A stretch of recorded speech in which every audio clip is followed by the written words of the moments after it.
How's everybody doing out there? Scott Barbour of Barbour Orthopedics. Today's case is a distal radius fracture. We had an elderly woman who fell down and she broke her wrist. It involved a joint and it's very displaced. We're gonna go in and make a incision about 10 centimeters long or 8 centimeters long on the front of the wrist, and we're gonna put some plates and screws in there to stabilize the bone.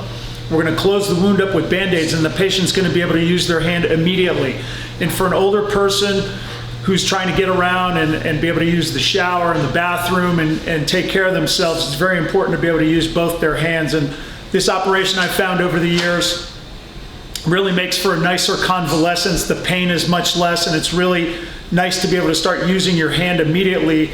If you're in a cast for 6 weeks and then we take the cast off, people have a lot of stiffness associated with that. So this plate and screws is designed to go in there and stabilize all the bones from the inside, which allows us to use our hand immediately and makes for a great case. Let's go in and check it out.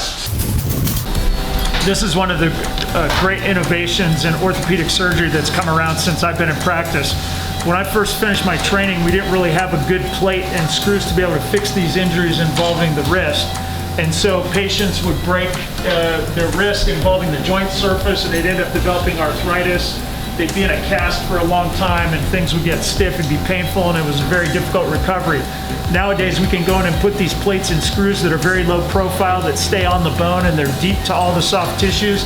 They provide immediate stability to the bones and allow patients to start using their hand immediately. We start getting physical therapy going, the swelling gets better, their pain is better, and they have a much better recovery.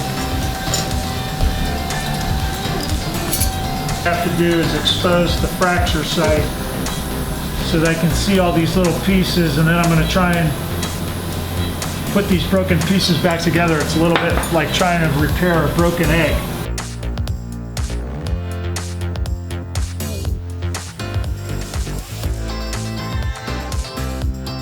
First thing we're going to do is lay the plate onto the bone and give me an idea about where I want to put the screws and things. We're going to look on the x-ray. Okay, you can already see, if you compare the picture on the right, that's broken. Compare the picture on the left, that's restored. That looks pretty darn good. I'm going to take that.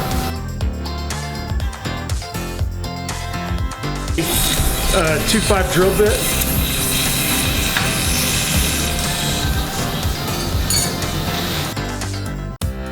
Picture.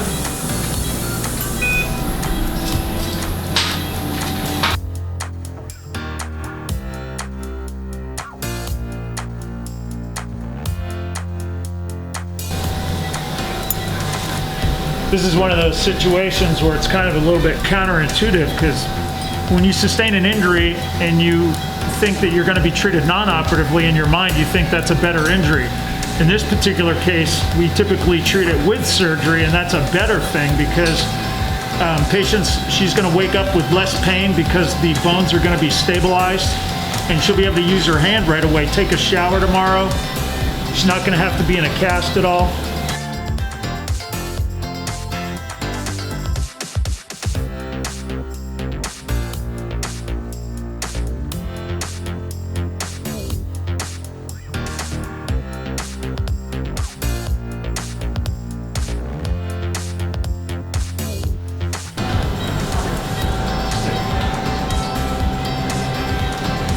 Picture.